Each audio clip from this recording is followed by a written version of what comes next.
বিসমিল্লাহির রহমানির রহিম। আলহামদুলিল্লাহ সালামুন আলা ইবাদিহিল্লাযিনা আসতাফা ইন্না হাযাল কুরআন। আমি QM Quranic message YouTube channel থেকে আপনাদের সালাম জানাচ্ছি। সালামুন আলাইকুম, সাদর আমন্ত্রণ জানাচ্ছি আজকের ভিডিও দেখার জন্য।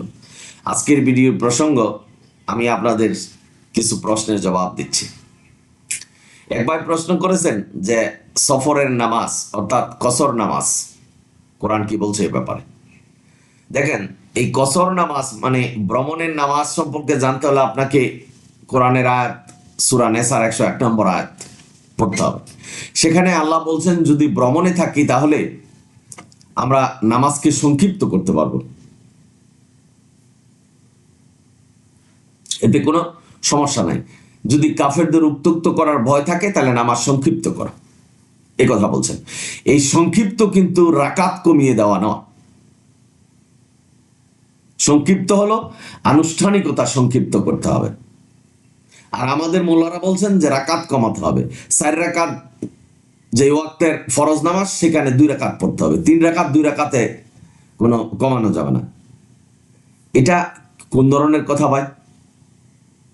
4 রাকাত ফরজ নামাজই তো নাই, আমাদের নামাজই তো 2 রাকাত। আল্লাহ নির্দেশনা দিয়েছেন 2 রাকাত নামাজ পড়তে হবে। এবং মোল্লারা বলছেন 80-90 কিলোমিটার দূরে যেতে হবে। এবং মোল্লাদের উদ্ধৃতি দিয়ে বলছেন যে কসর পড়তেই হবে। আল্লাহ যেখানে বলছেন তোমাদের যদি প্রয়োজন হয় তাহলে নামাজ সংক্ষিপ্ত করতে পারো। আরটা তো বুঝতে হবে ভাই। আবার 2 ওয়াক্তের নামাজ একত্রে পড়া যাবে, এটা কসর, মানে জুহুর আসর একসাথে, মাগরিব এশা একসাথে পড়া যাবে। যেখানে আল্লাহ নির্দেশনা দিয়েছেন সূরা নেসার 103 নম্বর আয়াতে যে মুমিনদের জন্য নামাজ নির্দিষ্ট সময়ে নির্ধারিত, আকিমুস সালাত, যে কোনো অবস্থায় নামাজ পড়তে হবে, সালাত কায়েম করতে হবে। তাহলে এই যে 2 রাকাত নামাজ একত্রে পড়ার হুকুম, এটা কে দিয়েছে? আল্লাহ কোন আয়াতে দিয়েছেন সেটা, অর্থাৎ ভুল ব্যাখ্যা দিচ্ছেন। ভাই বোনেরা, এখানে নামাজ সংক্ষিপ্ত করার কথা বলছে, আনুষ্ঠানিকতা সংক্ষিপ্ত। যেমন আল্লাহ কোরআনে বলছেন যে নামাজের পূর্বে ভালো বেশভূষা পরিধান করা, সেটা না করলেও চলবে। আপনি ভ্রমণে আছেন, যে কোনো যানবাহনে আছেন, আপনি কেবলা না পাইলে হবে, আল্লাহু আকবার করে নামাজ পড়ুন, ইশারায় নামাজ পড়ুন। রুকু সেজদা যদি দেওয়ার জায়গা না থাকে, সংক্ষিপ্ত করুন। অর্থাৎ আপনি কোরআন থেকে পাঠ করুন, ছোট সূরা পড়ুন, অল্প পড়ুন। রুকু সেজদা সংক্ষিপ্ত করুন, এই কথা বলছেন। রুকু সেজদা তাসবিহ সংক্ষিপ্ত করুন। এখানে রাকাত কমানোর কথা বলছে না। তবে রাকাত কমানোর কথা বলছে যেটা ভয়ের নামাজ, অর্থাৎ সূরা নেসার 102-103।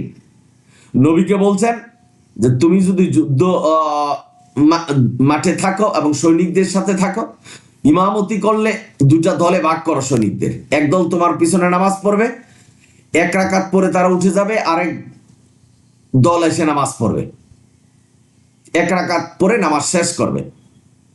তো নবী ইমামতি করেছেন, নবী পড়েছেন 2 রাকাত, সৈনিকরা 1 রাকাত, সেটা হলো বয়ের নামাজ। অর্থাৎ সৈনিকরা পড়েছে বয়ের নামাজ, সালামুন আলা মুহাম্মদ রেগুলার নামাজ পড়েছেন।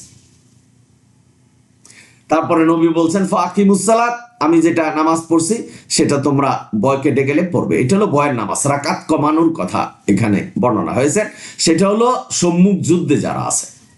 আর সফরের নামাজ কিন্তু এটা ভয়ের নামাজ নয়। এটা হলো এই আগেকার দিন যখন কোরআন নাজিল হয়েছেন, কাফেররা নবী নামাজ পড়তেন মানে তারা উত্ত্যক্ত করত নবীকে, উটের নারী বুড়ি তার উপরে ফেলে দিতেন, ইতিহাস বলছে এরকম করত। এই উত্ত্যক্ত, এই ভয়ের কথা বলছেন। এখানে নামাজ সংক্ষিপ্ত করার কথা বলে আনুষ্ঠানিক নামাজের যে আনুষ্ঠানিকতা সেটা সংক্ষিপ্ত করবেন, একটু তাড়াহুড়া করা পড়বেন। এটা রাকাত মানে রুকু কমানোর কথা বলেনি। 4 রাকাত তো ফরজ নামাজই নেই। ভাই বোনেরা, আপনারা যারা শুনছেন আশা করি বুঝতে পেরেছেন। একই ভাই প্রশ্ন করেছেন যে আল্লাহ নাকি নবীর উপর দুরূদ পড়েন এবং আমাদেরকে বলছেন আল্লাহর উপরে নবীর উপরে দুরূদ পড়তে। কোরআন কি বলছে দেখেন, আল্লাহর উপরে আমরা দুরূদ পড়তে পারবো না, কারণ আল্লাহর উপরে কেউ নেই আল্লাহকে শান্তি দেওয়ার, রহমত দেওয়ার। আমরা আল্লাহর কাছে দোয়া করব আমাদের জন্য, আল্লাহর জন্য দোয়া করব না। আল্লাহ সৃষ্টিকুল থেকে প্রয়োজন মুক্ত, আল্লাহর উপরে কেউ নেই যে আল্লাহকে শান্তি দিবে। আল্লাহ নিজেই শান্তি, কল্যাণ, রহমত। আমাদের উপরে এগুলি পাঠিয়েছেন কোরআন, অর্থাৎ দুরূদ পাঠিয়েছেন। আমরা যে নামাজে তাশাহুদ পড়ছি, দুরূদ পড়ছি, এগুলির অর্থ আমি বিস্তারিত বিবরণ বলেছি। তাহিয়া শব্দের অর্থ হলো সালাম। আল্লাহ নিজেই সালাম। আল্লাহকে কিভাবে সালাম দেবেন? আল্লাহকে সালাম দিলে আপনি আর ইসলামের পথে থাকবেন না, পথভ্রষ্ট হবেন। কারণ আল্লাহর উপরে কেউ নেই আল্লাহকে শান্তি দেওয়ার, শিরক করা হবে। আর আল্লাহ আমাদের উপরে শান্তি দিচ্ছেন, রহমত দিচ্ছেন, যেটা কোরআন। এই কোরআনই রহমত, শান্তি, কল্যাণ। এবং প্রতিনিয়ত আমাদের উপরে আল্লাহ দুরূদ, তাশাহুদ যা বলেন, আপনারা যা ভাবে বুঝছেন আল্লাহ করছেন। আল্লাহ আমাদেরকে রহমত করছে, করুণা করছে, আমরা বেঁচে আছি, আমাদের শক্তি দিচ্ছেন আল্লাহ। এবং নবীর উপরে দুরূদ পড়ার কথা বলছেন আল্লাহ, যেটা কোরআনে বলছেন সালামুন আলাল মুরসালিন। সমস্ত নবী রাসূলদেরকে জন্য দোয়া করতে হবে, তারা যেন কল্যাণে থাকে, শান্তিতে থাকে, রহমতে থাকে। সূরা বাকারার 285 নম্বর আয়াতে বলছেন যে লা নুফাররিকু বাইনা আহাদিম মির রাসূল, কোন নবী রাসূলকে পার্থক্য করা যাবে না। সুতরাং এই নামাজে যখন সালাম দেব তখন বলতে হবে সালামুন আলাল মুরসালিন, প্রত্যেকটা নবী রাসূলের জন্য দোয়া করতে হবে। এইভাবে আল্লাহ শেখাচ্ছেন। আর আমরা নামাজে দুরূদ পড়ছি, তাশাহুদ পড়ছি, যেটা নবীর উপরে পড়ছি, নবীকে পার্থক্য করছে, অর্থাৎ সালামুন আলা মুহাম্মদকে অন্যান্য নবীদের সাথে পার্থক্য করছে। মোল্লারা করছেন নবী নাকি সাফায়াত করতে পারবে, যেখানে আল্লাহ বলছেন কারো সাফায়াত গ্রহণ করা হবে না। সুতরাং ভুল ব্যাখ্যা দিচ্ছেন ভাই বোনেরা, আশা করি বুঝতে পেরেছেন। অর্থাৎ আল্লাহর উপরে আমরা কোনো দুরূদ, তাশাহুদ কিছুই পড়তে পারবো না, কারণ আল্লাহর উপরে কেউ নেই আল্লাহকে শান্তি দেওয়ার। আল্লাহ আমাদেরকে দিচ্ছেন, আমরা নবীর উপর সালাম দেব, দোয়া করব, দুরূদ পড়ব, যেটা আল্লাহ শিখাচ্ছেন সালামুন আলাল মুরসালিন। এর বাইরে কোনো দুরূদ নাই। বালাগাল উলাবে কামালিহি যেগুলি পড়ছেন এগুলি কবিতা, আর নামাজের ভিতরে যে দুরূদ, তাশাহুদ পড়ছেন এটা হলো মানুষের বানানো। এগুলি পড়লে পথভ্রষ্ট হবেন। এটার অর্থ, এই তাহিয়া শব্দের অর্থ হলো সালাম, আল্লাহকে সালাম দিচ্ছেন, অর্থাৎ শিরক করা হচ্ছে। আল্লাহর উপরে কেউ নেই আল্লাহকে সালাম দেওয়ার মতো, অর্থাৎ আল্লাহর প্রতি দোয়া করার কিভাবে করবেন? আল্লাহর উপরে তো কেউ নেই আল্লাহকে শান্তি দেওয়ার। সুতরাং যখন করবেন বিপদগ্রস্ত হবেন, পথভ্রষ্ট হবেন, শিরক করা হবে। আশা করি বুঝতে পেরেছেন। আরেক ভাই প্রশ্ন করেছেন যে সূরা কামার 1 নম্বর আয়াত, অর্থাৎ এখানে বলা হয়েছে যে কিয়ামত আসন্ন, চন্দ্র বিদর্ণ হয়েছে। 2 নম্বর আয়াতটা পড়বেন। এখানে বলছেন যে তারা বলছে যে এটা প্রকাশ্য জাদু, অর্থাৎ তারা তাদের মতবাদের উপর অনুসরণ করে। 3 নম্বর আয়াত পড়বেন। সত্য যখন প্রকাশ হয় তখন তারা কি বলে? যে এটা জাদু। এটা হলো, আপনারা ইতিহাস থেকে জানবেন যে সালামুন আলা মুহাম্মদ, কোরআন থেকে জানবেন যে অনেক বিপদের সম্মুখীন হয়েছে। কোরআন যখন মানুষের কাছে প্রচার করছে তখন তারা বলতো যে এই কোরআন তুমি বানিয়েছো।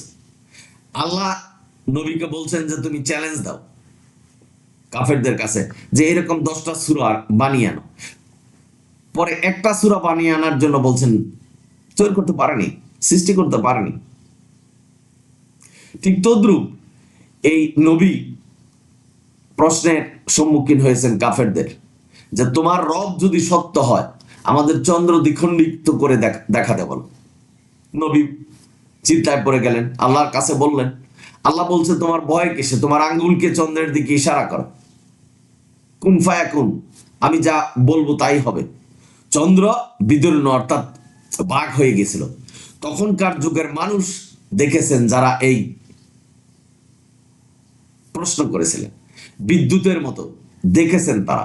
তখন তারা বলেছিলেন যে কেয়ামত আসন্ন, যেহেতু নবী বলছেন যে কেয়ামত আসবে,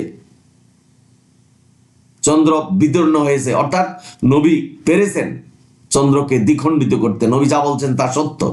কিছু সংখ্যক মানুষ বিশ্বাস করেনি, সেটাই 2 নম্বর আয়াত, সূরা কমারের 2 নম্বর আয়াত পড়বেন যে এটা স্পষ্ট জাদু। অর্থাৎ আল্লাহ বলছেন সত্য প্রকাশ হলেই তারা বলে এটা প্রকাশ্য জাদু।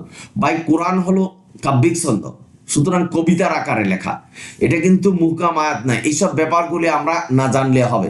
সর্বজনীন যে মুহকামা আয়াত আমাদের জন্য যেটা পালন করতে হবে, সেগুলি আমাদের মানলেই চলবে। সুতরাং কোরআনে যা আছে সেটা যদি সব কিছু আপনি জানেন, দোষের কিছু নাই, কিন্তু এটা হলো মুহকাম, অর্থাৎ আদেশ নির্দেশের আয়াত নয়। এটা ঘটনাটা আমাদের কাছে জানিয়েছেন। সুতরাং তারা যারা তখন এই চন্দ্রকে দেখেছেন যে 2টা ভাগ হয়েছে বিজলির মতো, তখন তারা বলছিলেন যে কিয়ামত আসন্ন, চন্দ্র বিদীর্ণ হয়েছে।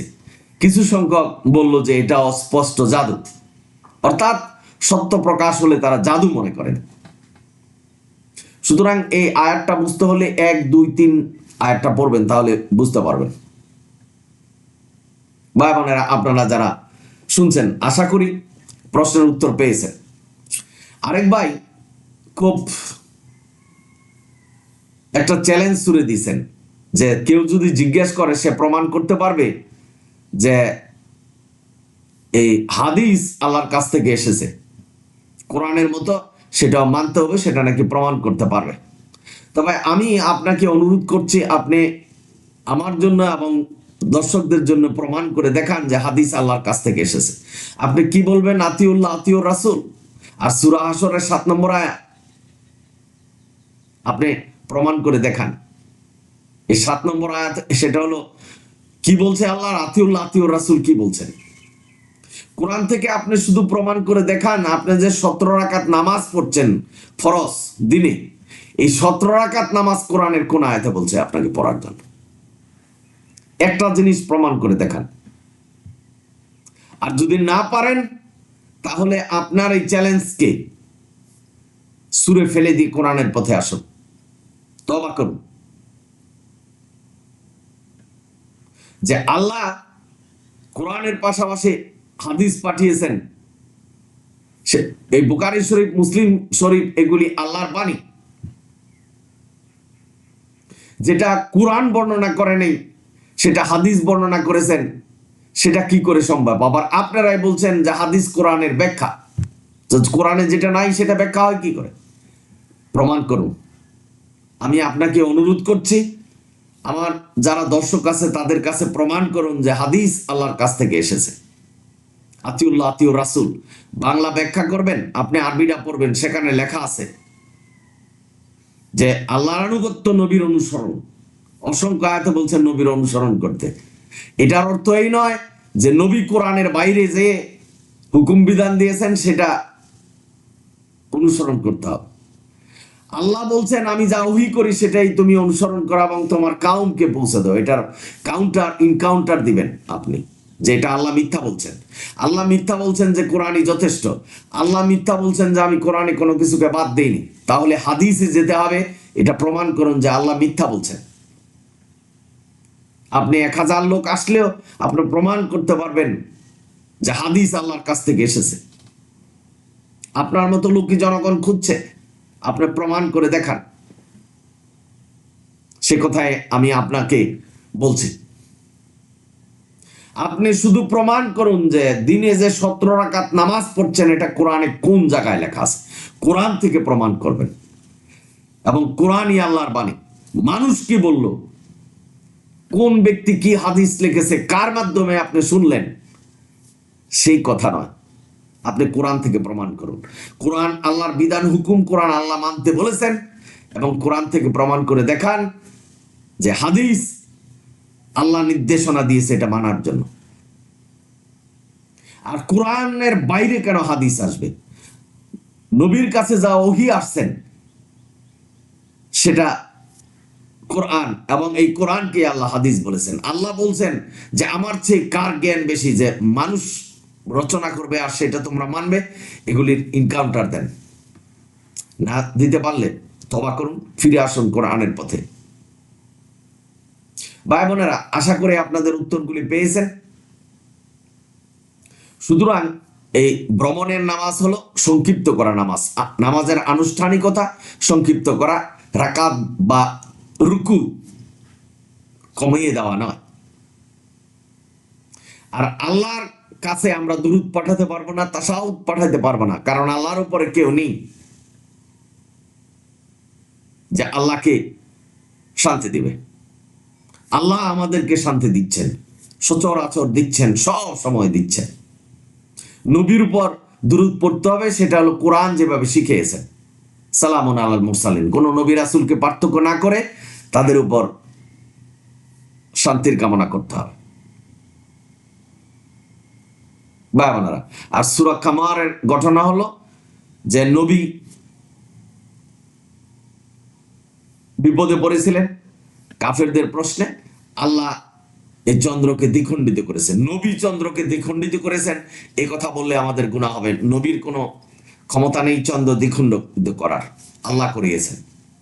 যেমন এই সূরা বানানোর জন্য আল্লাহ চ্যালেঞ্জ দিয়েছেন নবীর মাধ্যমে, ঠিক নবীর মাধ্যমে চন্দ্রটা দ্বিখণ্ডিত করেছেন মূলত আল্লাহই করেছেন। এবং তারা বলছে এটা স্পষ্ট জাদু। কিছু সংখ্যক মেনেছিলেন, দিনের পথে আসছে, কিছু সংখ্যক বলছে যে এটা স্পষ্ট জাদু। আশা করি আপনাদের প্রশ্নগুলি আপনারা বুঝতে পেরেছেন। আপনারা সকলেই ভালো থাকুন, সুন্দর থাকুন, শান্তিতে থাকুন। অনুরোধ, যদি ভিডিও ভালো লাগে সাবস্ক্রাইব এবং শেয়ার করবেন। আলহামদুলিল্লাহ রাব্বিল আলামিন। সালামুন আলাইকুম।